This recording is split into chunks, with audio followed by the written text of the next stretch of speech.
Bonjour, nous avons l'honneur de vous présenter le logiciel de gestion de caisse destiné à la l'annonce dont l'interface s'affiche à l'écran. Le logiciel est composé d'un certain nombre de fonctionnalités qui sont accessibles à travers le menu déroulant. Nous avons le menu société, agence, agent, vendeur, produit, partenaire, caisse et le bouton quitter pour arrêter l'application. Nous allons la redémarrer en cliquant sur quitter. On va relancer l'application. Au lancement de celle-ci, l'utilisateur doit s'authentifier en mettant son login et son mot de passe. L'utilisateur actuel est administrateur, donc à ce titre il peut accéder au groupeur pour créer des utilisateurs et définir des droits. On va créer un nouvel utilisateur en cliquant sur le bouton nouvel utilisateur. On va dire que l'utilisateur s'appelle Aminata Fall, donc son login c'est Afal. Donc le nom c'est Fall, prénom Aminata. On va lui donner tout de suite un mot de passe. On aurait pu attendre que l'utilisateur lui-même lance l'application et saisit son mot de passe. Donc quand on sélectionne Aminata Fall, on remarque qu'il n'appartient à aucun groupe, l'utilisateur. Donc on va l'affecter au groupe agence. On va revenir plus tard sur les droits accordés aux différents groupes. L'utilisateur MPNJ va continuer pour lancer l'application qui va s'ouvrir donc pour afficher l'interface qu'on vient de quitter. L'utilisateur MPNJ est administrateur, donc il a accès à toutes les fonctionnalités pour l'instant. Donc si on désire modifier ou créer une société, on clique sur société et donc on a les différentes informations concernant la société qui s'affichent. On peut ajouter un fax. Le logo est une image qu'on sélectionne en cliquant sur sélectionner le logo, ce qui va afficher donc l'explorateur Windows. Et si on désire avoir un logo, on parcourt et on accède au dossier où se trouve le logo. Bon, là on va pas changer, donc on met le même logo. Après on clique sur le bouton valider.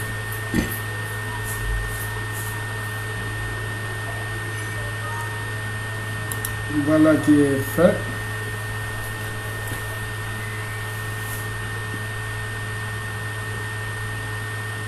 Nous avons aussi le menu agence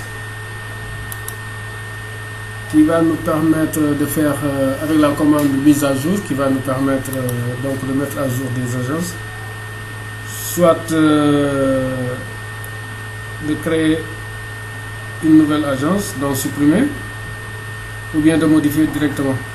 Donc pour modifier une agence, puisque apparemment elles sont toutes là, on clique sur l'agence, par exemple Louga. En bas on a les différentes informations concernant l'agence. Si on veut mettre par exemple une adresse mail, on va mettre AG Louga pour agence Louga, @lalonage.com. En bas, nous pouvons définir la localisation de l'agence, ce qui est très important parce qu'après sur le traitement des encaissements de la caisse principale, ce critère va intervenir. Une fois qu'on a fait les différentes modifications, on va cliquer sur le bouton appliquer. Donc la nouvelle adresse mail apparaît ici. On va fermer. Ensuite, on accède au menu agent.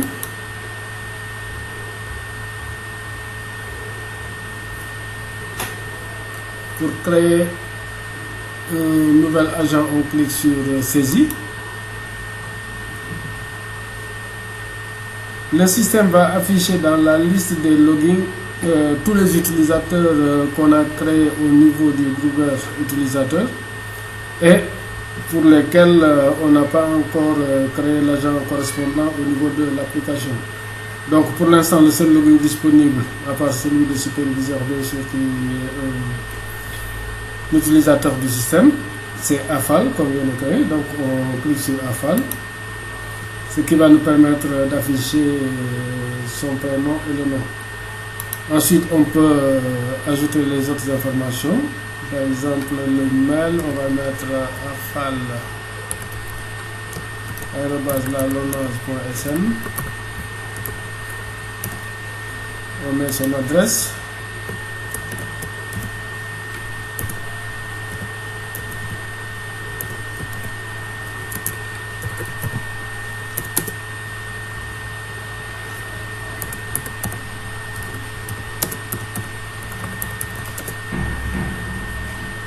On met son numéro de téléphone. On met son cellulaire. Ces informations peuvent être utiles parce qu'elles peuvent permettre d'avoir rapidement les contacts de tous les agents concernés. Ensuite, on peut sélectionner la photo de l'agent. Donc la même chose, on va parcourir le système, on va chercher une photo quelconque.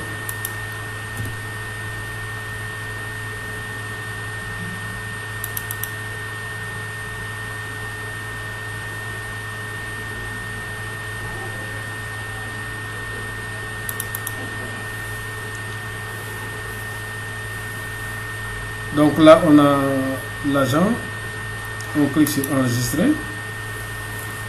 Après, il faut nécessairement affecter l'agent à une agence. Là, on va mettre l'agence de Saint-Louis. Comme fonction, on peut mettre chef d'agence. Et à partir de quelle date elle a été affectée à Saint-Louis, par exemple. On va mettre le 3 janvier 2014. Ensuite, on va valider.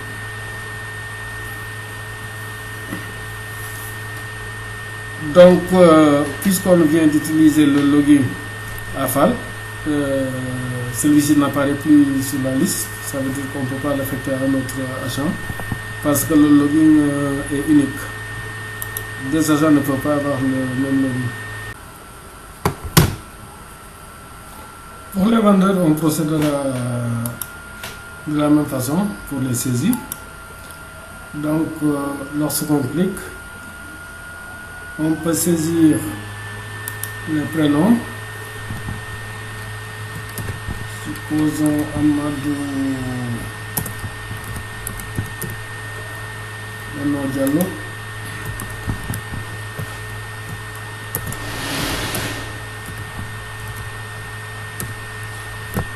Donc, sexe masculin, le mail à Diallo @lalonage.com, adresse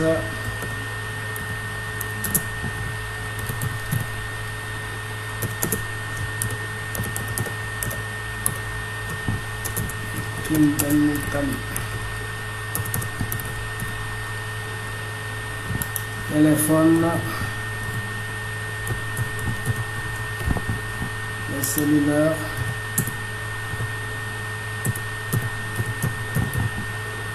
même chose. Donc on peut sélectionner aussi une photo de le vendeur.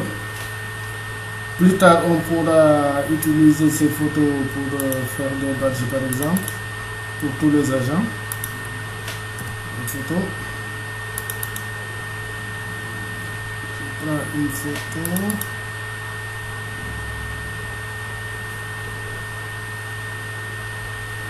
Ensuite, je vais enregistrer la lumière.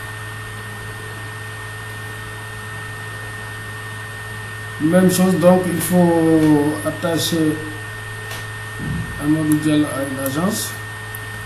Donc on va mettre agence de Pikine. À partir de la date du 11/6,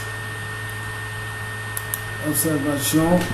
Donc là, on peut noter toutes les observations.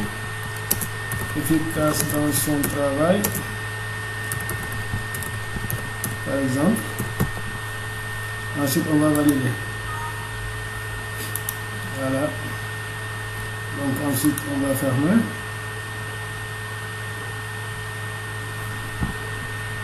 Les produits, on procède de la même façon. Donc on a les différents produits. Lorsqu'on en sélectionne un, on peut ajouter en bas ou bien directement sur la colonne. Pour l'instant, on a plusieurs les produits qui sont là. Donc on peut faire aussi des observations au niveau des produits, comme on en a fait au niveau des vendeurs. On va fermer. Les partenaires,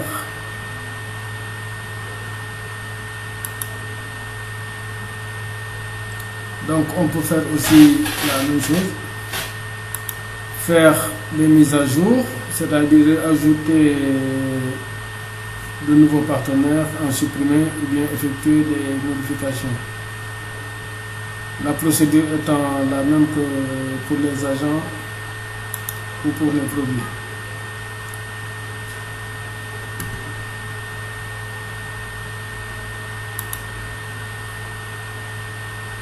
Ensuite, il est possible, il faut créer un partenariat. Donc, on prend le partenaire, on a une liste de tous les partenaires, on a la liste des produits, ensuite on a la date de début du partenariat, la date de fin et éventuellement on met des observations. Donc, si on ne connaît pas la date de fin du partenariat, on laisse la date par défaut qui est le 31 décembre 1999. Et donc plus tard, on pourra effectuer les modifications lorsqu'on aura l'information. On va fermer. Maintenant, bon, tout ça, disons que ce sont les différents paramètres de l'application. Ensuite, pour ce qui est de l'exploitation proprement dite, si on entre dans le vif du sujet, au niveau de chaque agence, on peut saisir les montants. Donc, on fait les montants des chiffres d'affaires. On clique sur saisie des chiffres d'affaires des agences. Alors, il va y avoir un filtre sur la date et l'agence. Mbendia est affecté à l'agence Dakar Plateau, donc c'est cette agence-là qui s'affiche. Il n'a pas accès à une autre agence. La date qui est affichée, c'est la date du système, donc la date du jour, mais on peut aussi changer si la saisie concerne une autre date. Donc pour l'instant, on va laisser la date du jour. Ensuite, on clique sur la colonne produits. Là, on a la liste des produits qu'on a saisis, qui sont donc disponibles au niveau de la base. Donc, on sélectionne un produit, on clique sur date d'encaissement et donc il affiche la date qui est la date de référence ici. On saisit le montant. Bon, on va supposer 25 millions. Ensuite, on passe à la ligne. L'information précédente est stockée. Pour le quartier, on fait la même chose, on clique, on a la date et puis on saisit le montant. 15 millions. Ensuite, On va saisir pour le quintet. On clique la colonne date d'encaissement pour avoir la date et puis on va faire 10 millions pour le montant du chiffre d'affaires. On va passer à la ligne pour stocker l'information. Donc là, à ce niveau-là, on a 3 produits. Donc on a les 3 chiffres d'affaires correspondants pour la date du 22. On va fermer. On va quitter l'application pour l'utilisateur MBNI et on va lancer un nouvel utilisateur. Donc on relance le logiciel. Sachant que dans la réalité, les applications fonctionnent sur des postes clients différents, donc tout le monde peut travailler en parallèle. On va mettre AFAL, l'utilisateur qu'on a créé récemment. On met sur le mot de passe.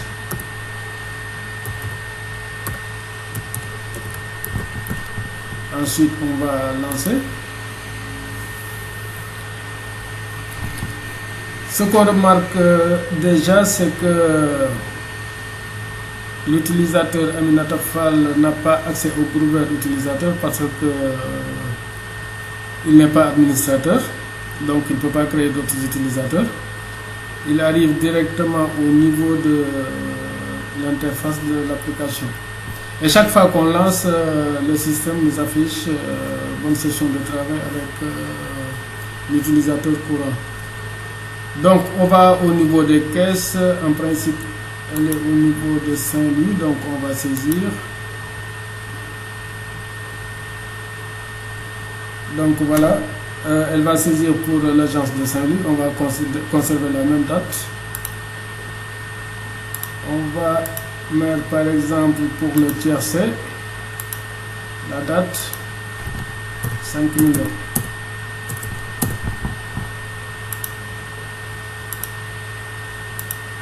Pour le quartet, à la date de référence 10 millions.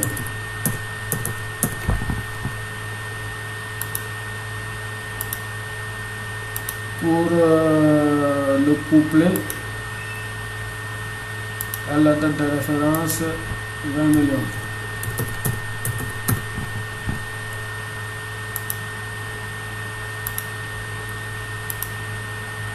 Pour le trio, à la date de référence 5 millions. On clique la ligne suivante pour être sûr que toutes les informations sont stockées. Ensuite, on va faire.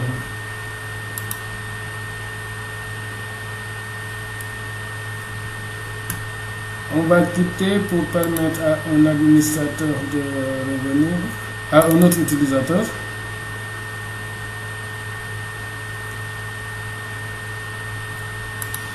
Donc on avait un utilisateur qui s'appelle Mgay, qui n'est pas administrateur.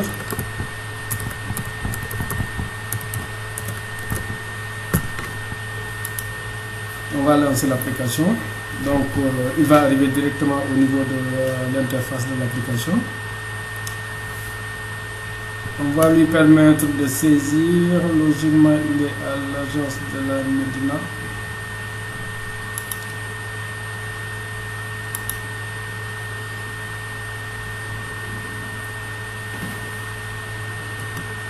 Donc, saisie des chiffres d'affaires. C'est bien ça, niveau agence Médina. Donc, on va saisir pour certains produits, disons le couplet, à la date de référence 6 millions.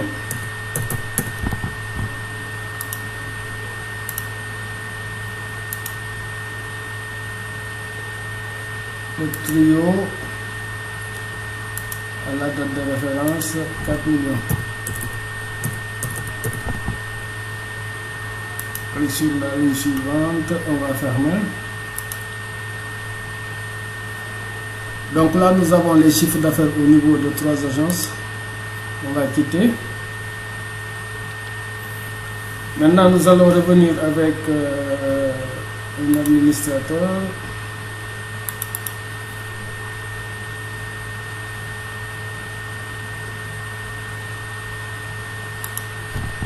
Ndiaye,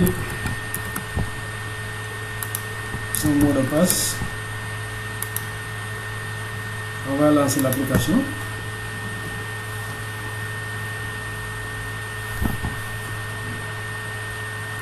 On arrive sur l'interface, on va retourner au menu caisse.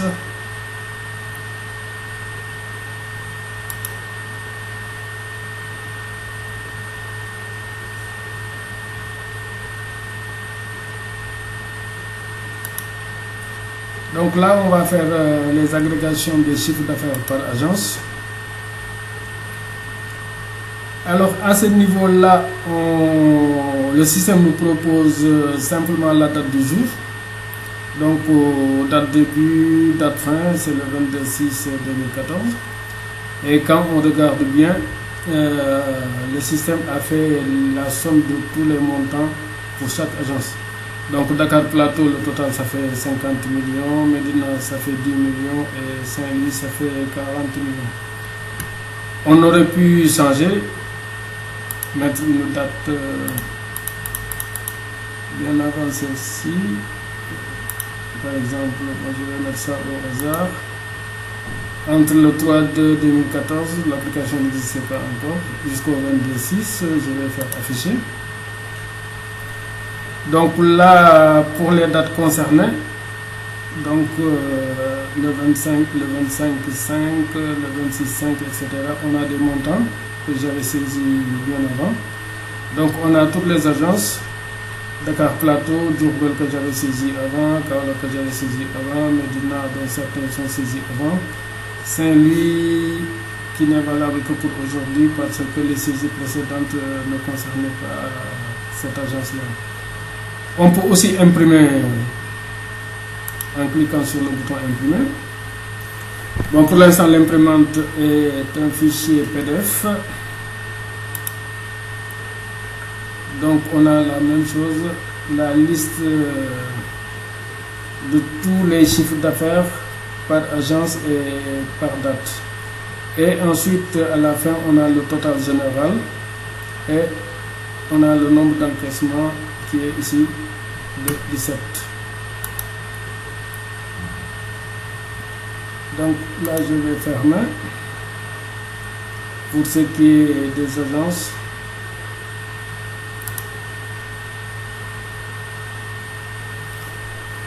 je vais revenir sur le menu caisse.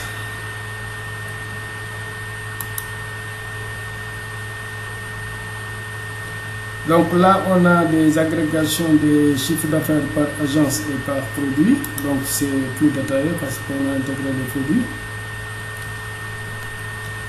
Alors là, par exemple, on prend pour la date du jour.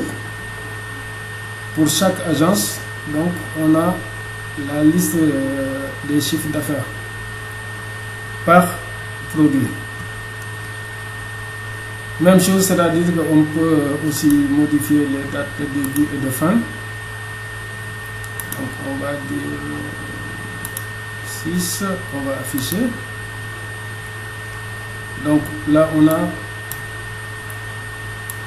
pour chaque agence et pour chaque produit et chaque date les montants correspondants qu'on peut imprimer. Donc on peut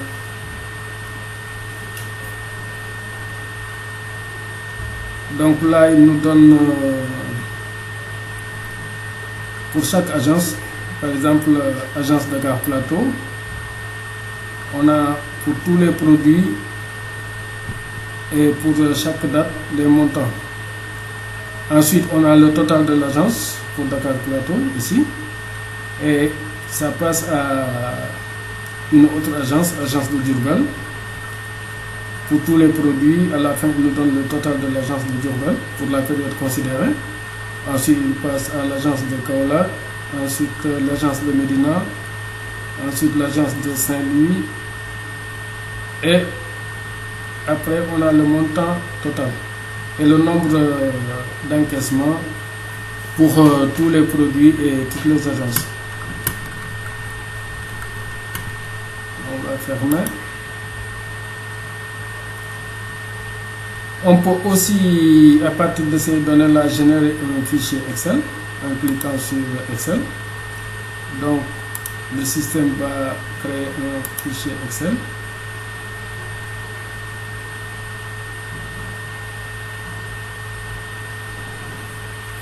Avec les mêmes ruptures que lorsqu'on a imprimé.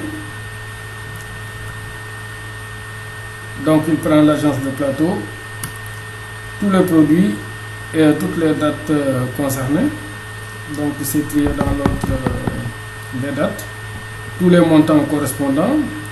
Et à la fin, il nous donne le total de l'agence du plateau, le total de l'agence de Diourbel, le total de l'agence de Kaolack, le total de l'agence de la Médina, le total de l'agence de Saint-Louis, ensuite le total général.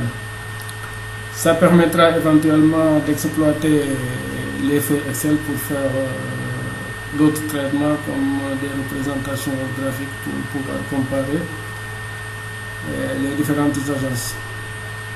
On va fermer, on ne sauvegarde pas, on ferme ici.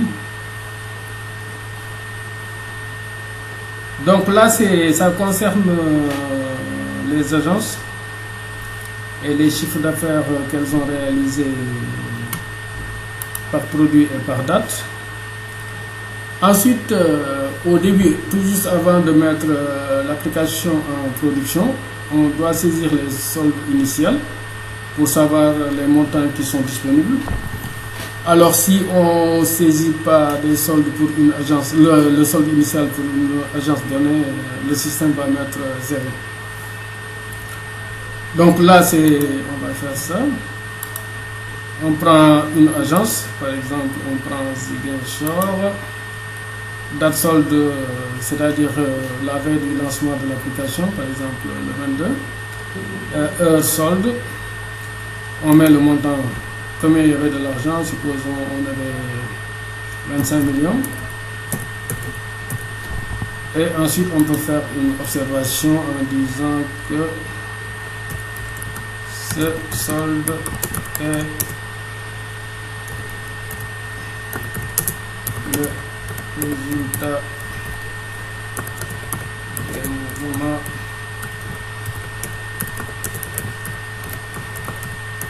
enfin, on doit mettre quand même des observations beaucoup plus utiles que ça. Ensuite, on clique sur le bouton valider.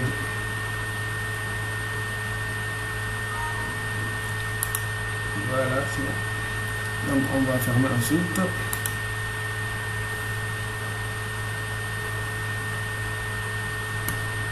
On revient sur le menu caisse.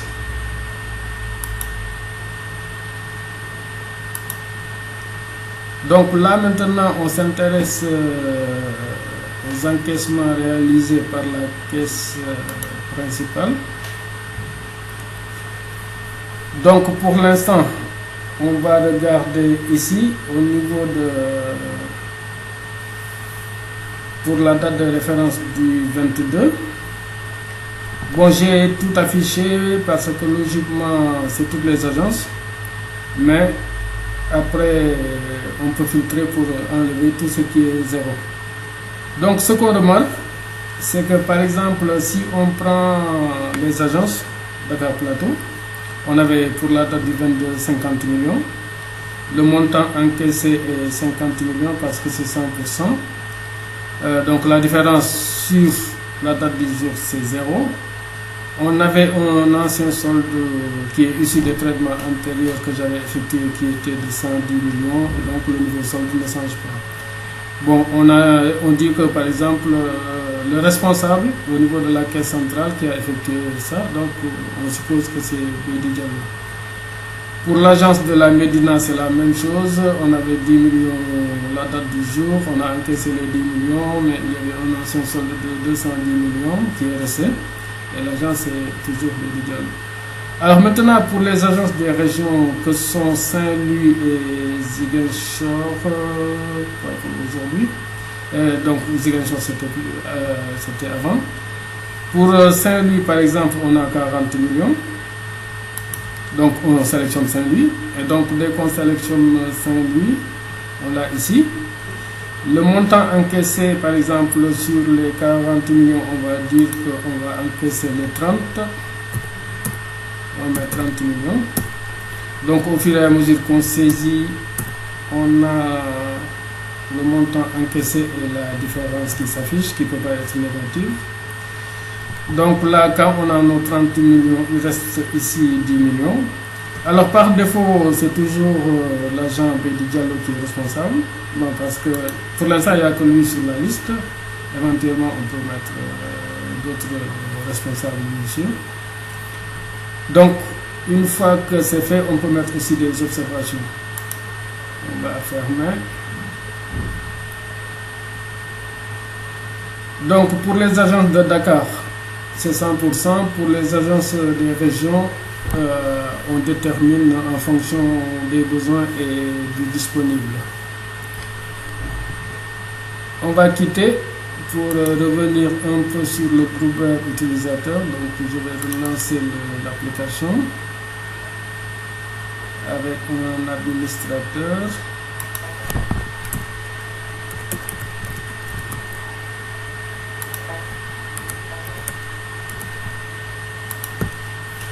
Donc je vais retourner au niveau du voir. Alors on a différents groupes. Donc le groupe superviseur, c'est celui qui a tous les droits, qui peut tout faire. Ensuite, si on regarde par exemple au niveau du groupe utilisateur, on clique sur modifier les droits. Donc si on regarde par exemple au niveau des menus,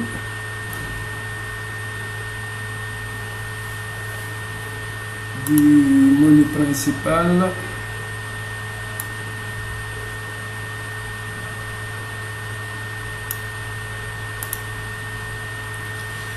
alors on regarde par exemple que quelqu'un qui appartient au groupe utilisateur ne peut pas avoir accès aux agences, donc il ne peut pas créer des agences. C'est pourquoi on a mis grisé. Il ne peut pas créer des agents, on a mis grisé. Il ne peut pas créer des vendeurs, on a mis grisé, etc. Donc il appartiendra au responsable de la LONASE de dire qui appartient à quel groupe et quels sont les droits qui sont accordés à ce groupe. On va essayer de voir comment ça fonctionne concrètement. Donc on a quelqu'un qui s'appelle SFAL. On va essayer de lancer l'application avec SFAL.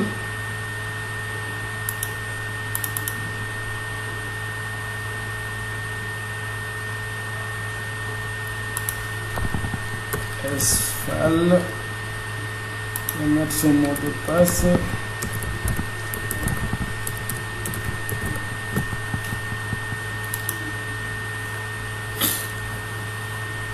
On va attendre que l'application s'ouvre. Donc si on regarde SFAL qui appartient au groupe des utilisateurs, il n'a pas accès au menu agence parce que si on regarde, le menu est désactivé. Donc quand on clique dessus, il ne se passe rien. Il n'a pas accès au menu agent, il n'a pas accès au menu vendeur. Mais il a accès à d'autres menus et d'autres commandes. Voilà pour l'instant ce qui a été fait au niveau de l'application. Donc on doit la compléter bien sûr en intégrant de nouvelles fonctionnalités. Mais j'espère que cette petite présentation vous donne une idée sur les possibilités qu'elle offre. Je vous remercie.